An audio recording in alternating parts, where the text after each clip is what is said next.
30 de mayo de 1431. El día que murió Juana de Arco. Juana de Arco es famosa por haber guiado a los franceses contra la ocupación inglesa. La particularidad de sus hechos fueron porque decía escuchar voces divinas. Estaba segura que Dios tenía tareas específicas para ella. Además, era solo una joven campesina y letrada. Por eso todos la subestimaron, pero se sorprendieron cuando, guiados por ella, comenzaron a vencer a un ejército inglés que fácilmente los doblegaba. Juana de Arco nació en calles de barro, en un pueblo muy humilde, y terminó caminando en los grandes palacios de Europa. Ganó las batallas más intensas para Francia durante la Guerra de los 100 años. Y lo paradójico de su vida fue que comenzó escuchando estas voces celestiales en su cabeza y terminó escuchando el crepitar de su propio cuerpo en la hoguera. Juana nació en Ducado de Bar, en el Reino de Francia, en el año 1412. Hija de Jacques d'Arc e Isabelle Romée, quienes eran propietarios de 20 hectáreas de tierra. Su padre contaba con un puesto similar al de un funcionario en la aldea, además de granjero. La familia vivía en una zona aislada del este de Francia, fiel a la corona francesa, pese a encontrarse rodeada de tierras pro-borgoñonas. En varias ocasiones, la villa en donde vivía Juana fue incendiada por militares borgoñones. Llegada su adolescencia, los padres de Juana ya decidían sobre su futuro. Habían visto a su muchacho, el indicado para que se casara con ella. Pero para esta joven otras cosas se imponían en su mente y estaban bastante alejadas de la vida marital. Juana decía que escuchaba voces desde los 13 años, específicamente las de San Miguel, Santa Catalina y Santa Margarita. Estas voces venían acompañadas de un gran resplandor y aparecían 2 o 3 veces por semana. Ellas le revelaban la estrategia militar a ponerse en práctica y es por ello que insistió con el rey Carlos para ofrecerse en la batalla de Orleans. Estas visiones la llevaron a tener una vida devota y piadosa. Pero luego Dios le encomendaría una misión que la convertiría en una heroína: ayudar a Francia a recuperar su trono. Muchos opinaron que las visiones de Juana tenían que ver con sueños o con alucinaciones. O mejor dicho, trastornos psicológicos, esquizofrenia y una obsesión por la religión que fue impulsada por su familia.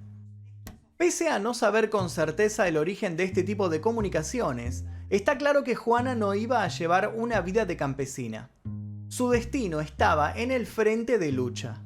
Cuando Juana de Arco apareció en escena en los acontecimientos de 1429, casi todo el norte de Francia y algunas partes del sureste estaban bajo control anglo-borgoñón. Los ingleses controlaban París y Rouen, mientras que la facción borgoñona controlaba Reims, lugar de coronación de los reyes franceses. A los 16 años, Juana le pidió a un pariente llamado Durand Lassois que la llevara a la ciudad cerca de Vaucouleurs, donde solicitó a Robert de Baudricourt, el comandante de la guarnición, una escolta armada para llevarla a la corte real francesa en Chinon. Juana se presentó ante el futuro rey con el pelo corto y vestida de manera masculina. Ella le dijo: «Debo estar al lado del rey. No habrá ayuda para el reino salvo la mía. Preferiría haber seguido hilando lana al lado de mi madre. Sin embargo, debo ir a hacer esto, porque mi señor quiere que lo haga». Baudricourt le concedió a Juana una escolta para visitar Chinon después de que las noticias de Orleans confirmaran su predicción de la derrota. El primer encuentro de Juana con Carlos tuvo lugar en la corte real en la ciudad de Chinon en 1429, cuando ella tenía 17 años y él 26. Si bien los historiadores aún debaten el liderazgo y verdadera participación militar de Juana, muchos nobles atestiguan que Juana tuvo incidencia con sus consejos en las decisiones del duque de Alençon, que dada la casualidad, en el periodo en que Juana estuvo cerca del ejército, este obtuvo varias victorias en un breve periodo de tiempo. En aquel momento estaba vigente la Guerra de los 100 años. Este fue un enfrentamiento entre Inglaterra y Francia, considerado el conflicto bélico más largo conocido en Europa, ya que sucedió entre 1337 y 1453. Durante estos 116 años se desarrollaron largas y agotadoras campañas, siempre en tierras francesas. Entre ese lapso de tiempo hubo interrupciones de largos periodos de paz y treguas. La contienda acabaría forjando la identidad de las naciones francesas e inglesas. La guerra comenzó cuando Eduardo III de Inglaterra reclamó su derecho al trono galo por encima del rey Felipe VI de Francia, entre los complicados lazos familiares de las dinastías reales europeas. Además del poder, estaba en juego el control de la industria textil de Flandes, vinculado a Inglaterra por la importación de lana y el comercio de vino. Este conflicto bélico se llamó durante algunos años la Guerra de la Lana o la Guerra del Vino. En ese tiempo, 4 sucesores de ambos monarcas heredaron el conflicto hasta la famosa victoria de la batalla de Castillon a favor de Francia. A partir de 1453 se redujo el dominio inglés en el continente y acabó con la esperanza de los monarcas británicos en el reino francés. Pero antes de que llegase el final de la Guerra de los 100 años, pasó algo imprevisto. En 1422 hubo una seguidilla de muertes en ambos tronos de los reyes, ya que los monarcas murieron en un corto periodo de tiempo, dejándole el lugar a nuevos soberanos. En la parte inglesa, Enrique VI también se proclamó rey de Francia, porque, en otro lado, Carlos no había renunciado a sus derechos sucesorios. Fue en este momento cuando los ingleses se lanzaron de nuevo al ataque en tierras francesas. En 1428 cercaron la ciudad de Orleans. Carlos se hallaba completamente abatido y todo parecía indicar que los ingleses obtendrían la supremacía sobre los franceses, hasta que apareció una figura que cambiaría la historia: Juana de Arco. A los consejeros de Carlos les preocupaba que Juana fuese una hereje o una hechicera. La cúpula del rey no quería que los enemigos alegaran que su corona era un regalo del diablo. Para evitar estos dichos, se ordenó investigar sus antecedentes y además realizarle un examen teológico en Poitiers para verificar su moralidad. En abril de 1429, la comisión de investigación la declaró como una chica de vida irreprochable, una buena cristiana poseída de las virtudes de la humildad, la honestidad y la sencillez. Sin embargo, los teólogos no tomaron una decisión sobre las voces divinas. En su lugar, informaron al rey que había una presunción favorable sobre la naturaleza de su misión. En otras palabras, le creían, pero no se querían hacer cargo de lo que sucediera en el futuro. Carlos se convenció, pero no del todo, y decidió poner a prueba a Juana. Pero sus consejeros le afirmaron que dudar de ella o abandonarla sin sospechar del mal sería repudiar al Espíritu Santo y ser indigno de la ayuda de Dios. Con el miedo y las dudas dejaron las posibilidades en manos de Juana, que había afirmado que ella podía levantar el asedio de Orleans. Juana llegó a la ciudad el 29 de abril de 1429. Juan de Orleans, líder de la familia ducal de Orleans, inicialmente la excluyó de los consejos de guerra y le negó la información al momento de enfrentar su ejército contra el enemigo. Sin embargo, su decisión de excluirla no impidió la presencia de Juana en la mayoría de las batallas. En 1429, Juana de Arco, bajo supuestas órdenes divinas, dirigió el ejército de más de 5.000 hombres franceses hacia Orleans. La llegada a la ciudad coincidió con un cambio en el ataque francés. Durante los 5 meses anteriores, habían intentado varios asaltos que habían terminado en una derrota. Sin embargo, el 4 de mayo, los Armagnac, una de las facciones francesas, atacaron y capturaron la Bastilla de Saint-Loup, una fortaleza periférica, y al poco tiempo se hicieron con la segunda fortaleza, llamada Saint-Jean-le-Blanc. Cuando las tropas inglesas salieron a contrarrestar el avance, una rápida carga de caballería los obligó a regresar a sus fortalezas. Todo esto, al parecer, sin luchar. Viendo que los episodios bélicos estaban de su lado, los Armagnac mantuvieron posiciones durante toda la noche en la orilla del río antes de atacar la fortaleza principal inglesa, Les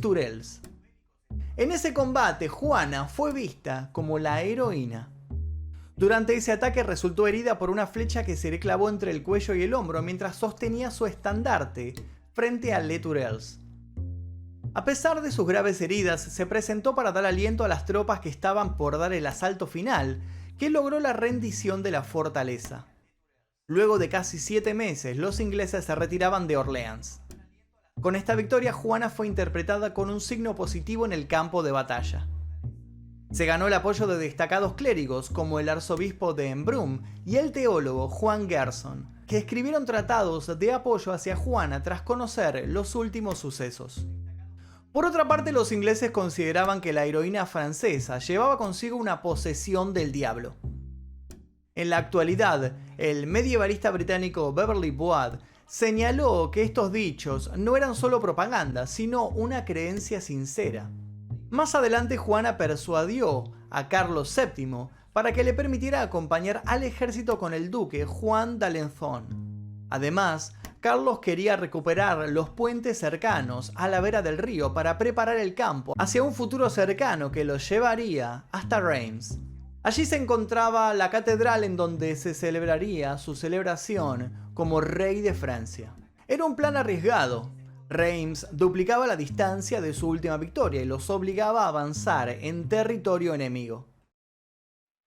Con este nuevo asedio, habían quedado impresionados por sus hazañas durante el ataque. Sin ir más lejos, el duque de Alençon afirmó que Juana le había salvado la vida tras advertirle que un cañón estaba a punto de disparar contra él.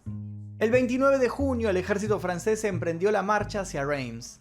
Era increíble cómo a medida que pasaban por las ciudades, estas les presentaban la rendición sin pelear, como fue el caso de la ciudad de Auxerre, Saint-Forgot, Mésiles, Saint-Florentin y Saint-Paul. Juana avanzaba y junto a ellas se sumaban las victorias, que por supuesto cambiaron el rumbo de la guerra de los 100 años a favor de Francia. Esto fue lo que hizo posible la coronación de Carlos VII en Reims. Reims abrió sus puertas al ejército el 16 de julio de 1429 y la coronación de Carlos VII se celebró a la mañana siguiente. Por otra parte, Juana y el duque de Alençon siguieron su camino hacia París. Los franceses atravesaron las ciudades de las cercanías de París, como había pasado con las anteriores. Estas ofrecieron la rendición sin pelear. El asalto francés a la ciudad parisina se produjo el 8 de septiembre. En ese combate, Juana fue herida en una de sus piernas por una ballesta. Ella permaneció cerca de su ejército en la trinchera hasta que uno de sus comandantes la trasladó a un lugar seguro. De manera sorpresiva, a la mañana siguiente, los franceses reciben la orden real de retirarse. Los meses siguientes fueron variados a la hora de conquistar nuevas ciudades. El 29 de diciembre, Juana y su familia fueron ennoblecidos por Carlos VII como recompensa por sus acciones y la dedicación en el campo de batalla. Todos estos logros de Juana de Arco, o Juana la doncella, como ella se hacía llamar, pasaron en cuestión de meses. Esto hizo preguntarse a grandes historiadores cómo una niña casi analfabeta llegó a posicionarse en un lugar tan importante en la historia de Francia. Sin conocimientos acerca de tácticas militares y políticas, en su condición de mujer, sabiendo que para esta época las mujeres no participaban del cuerpo del ejército, ella estuvo casi al mando y en la cabeza de un ejército gigante en plena guerra. Gracias a la victoria comandada por Juana de Arco, Francia se aventajó por sobre Inglaterra y así poco a poco fue recuperando territorios hasta concretar la reconquista de Francia, aunque esto la joven doncella no llegaría a verlo. Cuando Juana de Arco logró cumplir su misión, dejó de oír las voces celestiales. Desde ese momento había decidido regresar a su casa. Sin embargo, eso no iba a suceder. Durante los meses siguientes estuvo vigente una tregua con los ingleses. Esto hizo que Juana se enfocara en otros asuntos, pero la paz no duró mucho tiempo. Juana viajó a Compiègne para ayudar en la defensa contra el asedio inglés y borgoñón. El 23 de mayo de 1430, al momento de intentar atacar el campamento borgoñón en Mangry, fue emboscada cuando sus tropas se retiraban hacia las fortificaciones. Juana había permanecido en la retaguardia. Ahí fue rodeada por el enemigo y terminó siendo derribada de su caballo por un arquero. Juana fue inmediatamente encarcelada por los borgoñones en el castillo de Beaurevoir. Trató de escaparse varias veces. En uno de sus últimos intentos saltó desde la torre de 21 metros y cayó sobre un foso seco, pero no le sirvió de mucho. Fue apresada nuevamente y trasladada a la ciudad de Arras. Los ingleses, al enterarse lo que tenían sus aliados borgoñones, intentaron negociar para tener a Juana de Arco con ellos. El obispo Pierre Callon de Beauvois llevó a cabo las negociaciones y su posterior juicio. El acuerdo definitivo exigía que los ingleses debían pagar 100.000 libras de Turena para la entrega de la doncella. Básicamente le habían puesto un valor a la vida de Juana. Los ingleses pagaron y llevaron a su cautiva a la ciudad de Rouen, su centro de operaciones en Francia. Hay historiadores que afirman que la facción de Armagnac intentó rescatarla varias veces, atacando Rouen. Pero todo fue en vano. En la ciudad de Rouen fue juzgada por un tribunal eclesiástico. Durante este proceso, la joven francesa declaró que las voces que oía procedían de los santos y de Dios. Sin embargo, el tribunal la acusó de brujería y afirmó que las voces a las que hacía referencia eran del diablo. Muchos son los que creen que este juicio tenía como objetivo desprestigiar a Carlos VII. Le habían negado a Juana el derecho a un asesor legal, cosa que estaba en contra de las reglas, entre otros detalles que la ponían en varios escalones por debajo a la hora de ser juzgada. Existen varios archivos del juicio donde contienen declaraciones de Juana. En teoría, habían sorprendido al tribunal, ya que era una campesina analfabeta. Ella pudo evadir las trampas y las trabas que le presentó el tribunal. Una de las situaciones más famosas fue la siguiente. Cuando se le preguntó si sabía que estaba en la gracia de Dios, respondió: si no lo estoy, que Dios me ponga allí, y si lo estoy, que Dios me mantenga así. Sería la criatura más triste del mundo si supiera que no estaba en su gracia. La trampa en esta pregunta estaba en la doctrina de la Iglesia, que sostenía que nadie podía estar seguro de contar con la gracia de Dios. Si hubiera respondido que sí, habría sido acusada de herejía. Si hubiera respondido que no, entonces habría confesado su propia culpa. El tribunal, más allá de que estaba arreglado, no podían con las capacidades de Juana y fueron por otros caminos. Le encontraron la vuelta acusándola de travestismo, que era considerada una forma de herejía en esos tiempos. El resultado valía la pena de muerte, si ésta se anunciaba en más de una ocasión. Su posible travestismo no era tal. Una vez encarcelada, Juana usó ropa de hombre porque era la única protección que tenía, por la disposición y características de la ropa frente a la amenaza de sufrir abusos sexuales por parte de los guardias. Esto fue tomado como una provocación. Se terminaron agarrando de este hecho a falta de valor para condenarla a muerte. El 30 de mayo de 1431 fue el día que Juana de Arco fue quemada en la hoguera. Su último pedido fue que le sostuvieran un crucifijo ante ella al momento de su muerte. Un soldado inglés fabricó una pequeña cruz que ella colocó enfrente de su vestido. El fuego se llevó su cuerpo, pero los hechos en vida que había realizado se mantendrían hasta la actualidad. Los ingleses desparramaron las brasas de su cuerpo carbonizado para que nadie pensara que había escapado. Quemaron sus restos 2 veces más para reducirlos a cenizas y así eliminar la posibilidad de que se recogieran como reliquias. Las cenizas fueron arrojadas al río Sena. La Guerra de los 100 años siguió su curso unos 22 años más. Juana no pudo ver a Francia victoriosa cuando recuperó todos los territorios ganados por Inglaterra. Una vez que la paz llenó las tierras que aún se mezclaban con la sangre de la guerra, se abrió un nuevo juicio a favor de Juana de Arco. El tribunal llegó a la conclusión de que técnicamente Juana había sido asesinada por una cuestión de vestimenta. Paradójicamente, el 7 de julio de 1456, la declararon inocente. El Papa Benedicto XV la canonizó como santa de la Iglesia Católica Romana el 16 de mayo de 1920.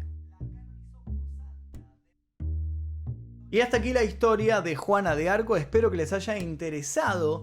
Si les gustó este tipo de videos históricos remontándonos más a la antigüedad, los invito a ver otros videos que hay en este canal de temática similar. Si les interesa este canal, los invito también a suscribirse, a activar las notificaciones de la campanita aquí debajo y a dejar en los comentarios recomendaciones para posibles videos futuros. Mi nombre es Magnus Mephisto y esto fue El Día Que.